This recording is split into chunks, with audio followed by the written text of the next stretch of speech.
Hello friends, today we start from a food web. Food web, the network of several interconnected of food chain is called food web.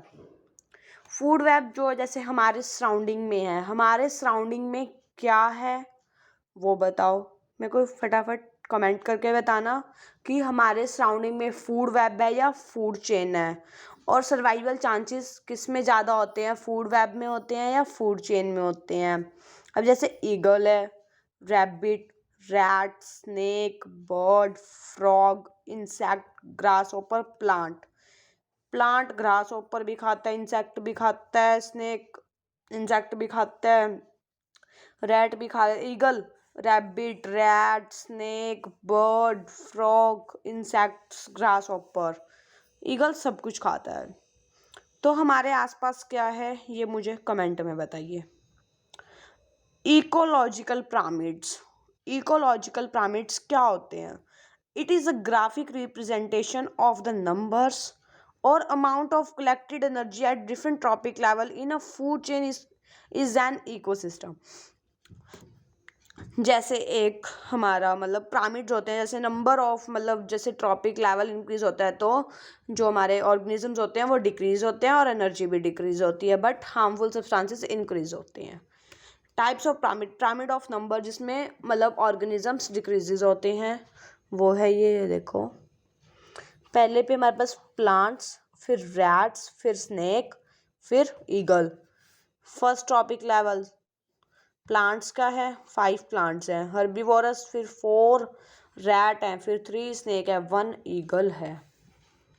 ये decreases इसलिए होते हैं, अगर ये decreases नहीं होंगे तो ये जो मतलब रैट हैं वो सारे प्लांट्स को खा लेंगे, तो हमारा मतलब फूड चेन खराब हो जाएगा। अगर एक भी मतलब फूड चेन में से कोई भी एनिमल मतलब ख़त्म हो जाए तो पूरी फूड चेन डिस्टर्ब हो जाती है, इम्बैलेंस हो जाती है।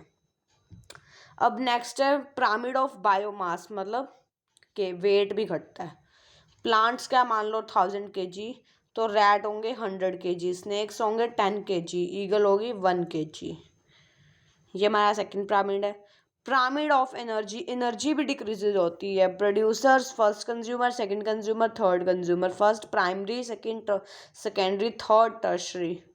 Gradual decrease in energy, energy decrease होती है by 10% law. Flow of energy in an ecosystem, ecosystem में एनर्जी कैसे फ्लो होती है? Flow of energy in a food chain is unidirectional. Food chain में एनर्जी यूनिडायरेक्शनल मतलब एक डायरेक्शन में जाती रहेगी, वो वापस नहीं आएगी। एक बार चली गई तो चली गई, वो वापस नहीं आएगी। Green plant captures about 1% of sunlight and convert them into food energy. वो 1% मतलब सनलाइट ट्रैप करते हैं और उसको कन्वर्ट कर देते हैं फूड एनर्जी में। 10% law, only 10% energy is transferred to the next tropic level and the remaining 90% energy is used in life processes। मतलब जो अगर 10% एनर्जी लेते हैं वो, तो बाकी वो तो हमारी मतलब एनर्जी मतलब हो जाती है, और 90% वो अपने लाइफ प्रोसेस के लिए यूज़ करते हैं, जैसे digestion, growth, reproduction etcetera by present trophic level. Due to this gradual decrease in energy, any food chain consists 3 to 4 tropic levels in a food chain. 10% law was given by लिंडेमैन in 1942। लिंडेमैन एक scientist का नाम है जिसने मतलब 10% law दिया था इन 1942 में। ये देखो एग्जांपल है, जैसे एक सन है 1000 मतलब जूल एनर्जी है, उसके पास 1% मतलब प्लांट ने ट्रैप कर ली, 99 जूल एनर्जी वो अपने लॉस कर देता है एनवायरनमेंट में। फिर आगे 1%, फिर 10 जूल एनर्जी है, फिर 9 जूल वो अपने लिए यूज़ कर लेता है, फिर 1 जूल है, फिर 0.9 जूल अपने लिए लॉस कर देता है और 0.1 जूल यूज़ कर लेते हैं। अब ये है characteristics of energy transfer. Energy more progressively through the various tropic level. It is no longer available to the previous level। मतलब एनर्जी अगर ट्रांसफ़र होगी तो वो दोबारा वापस नहीं आएगी पिछले लेवल पे। Because of reduce energy available there is a small number of consumers at higher level. जो मतलब कंज्यूमर्स होंगे मतलब वो मतलब थर्ड लेवल तक ही होंगे। लॉयन जैसे लॉयन टाइगर हो गए ना, ये थर्ड लेवल तक ही होते हैं in a food chain. Biological magnification, the concentration of harmful chemicals, toxic pesticides, DDT, etc. increase with energy tropic level, every tropic level in a food chain. This is called biological magnification. मैंने कहा था ना कि ये आगे आएगा topic कि हमारे हार्मफुल केमिकल्स इंक्रीज होते हैं with every tropic level in a food chain. This is called biological magnification. 10% law is not applicable air. यहाँ पे 10% लॉ नहीं लगता, ये बहुत 10% से भी ज़्यादा मात्रा में इंक्रीज होते हैं। जैसे एक केस स्टडी आ सकती है, वाटर बॉडी है, 0.0 ppm ऑफ dt है उसके अंदर present.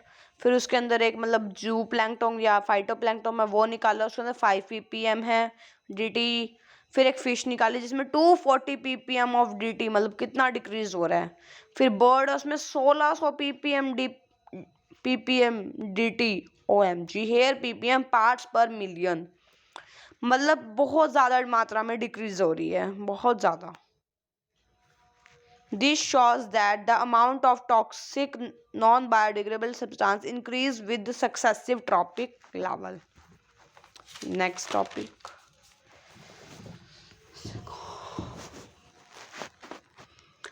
Man concentration of such chemical get accumulated in human body as the human being occupy top level in every।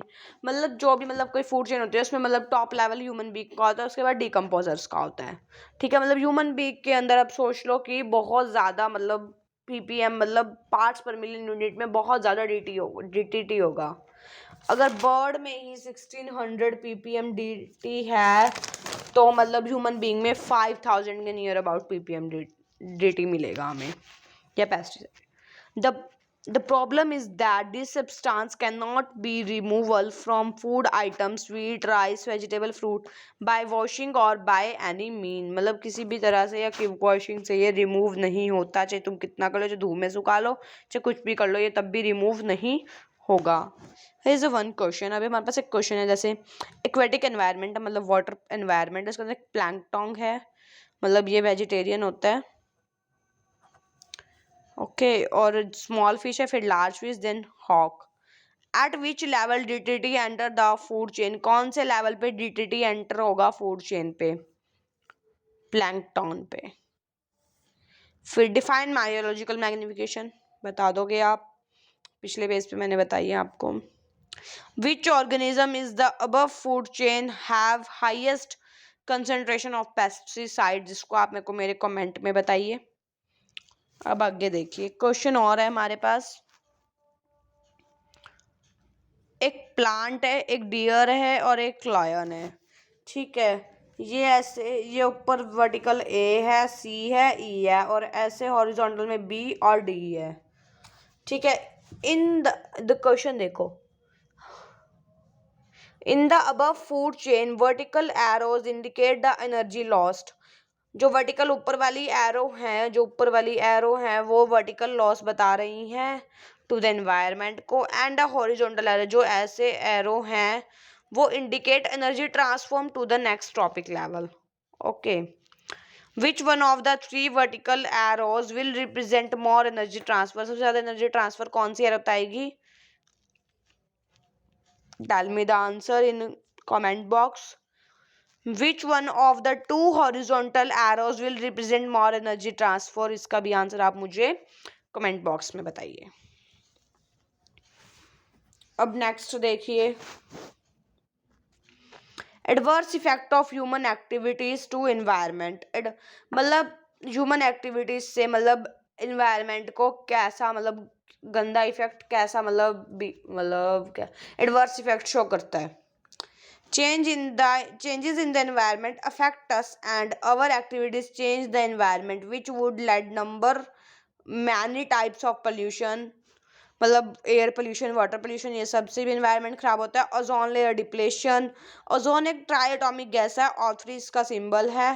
Upper layer of atmosphere, मतलब सबसे ऊपर वाली हमारी एटमॉस्फेयर की लेयर है, लगभग ये 15 to 60 किलोमीटर। जो हमारी 5 लेयर्स हैं स्ट्रेटोस्फेयर हैं, जो ये मतलब सबसे हाईएस्ट लेयर है वो है। इट इज़ यूजफुल, ये हमारे लिए यूजफुल है बट नॉट कंज्यूमेबल, हम इसको नहीं ले सकते। जैसे हम ऑक्सीजन को लेते हैं बट हम ओजोन लेयर को नहीं ले, ओजोन गैस को नहीं ले सकते। इट इज़ पॉइजनस, ये जहरीली होती है।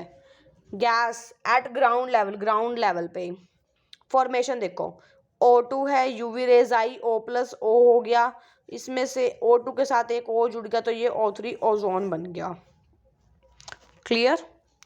Harmful effects of depletion of ozone layer, harmful effect बताने हैं to the depletion of ozone layer. अब ओजोन लेयर डिप्लेट हो रही है, उसके हार्मफुल इफेक्ट्स क्या हो सकते हैं?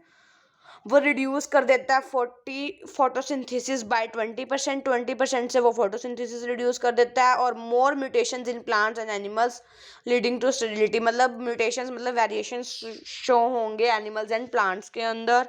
स्किन कैंसर हो जाता है, डैमेज टू आइस मतलब कैटरैक्ट मोतियाबिंद, डैमेज आर इम्यून सिस्टम, जो हमारे इम्यून सिस्टम को डैमेज करता है। Function of ozone layer, it protect us from harmful UV rays, ultraviolet ray से हमें बचाता है ये बाय ऑब्जॉर्विंग इट। 1985 में ओजोन होल ओवर अंटार्कटिका के ऊपर था ये। रीजन ऑफ ओजोन होल के रीजन क्या है, उसके मतलब ओजोन के अंदर होल होने के, मतलब लेयर के अंदर होल होने के क्या रीजन है हमारे? Excessive use of synthetic chemicals, मतलब सिंथेटिक केमिकल्स मतलब मैन मेड केमिकल्स का सबसे ज़्यादा यूज़ होना, लाइक क्लोरोफ्लोरोकार्बन, हेलॉन्स, ये हमारे जो होते हैं एयर कंडीशनर में, रेफ्रिजरेटर में, एरोसोल्स में, फायर एक्सटिंग्विशर में। मतलब हमारे रेफ्रिजरेटर में ना क्लोरोफ्लोरोकार्बन होती है।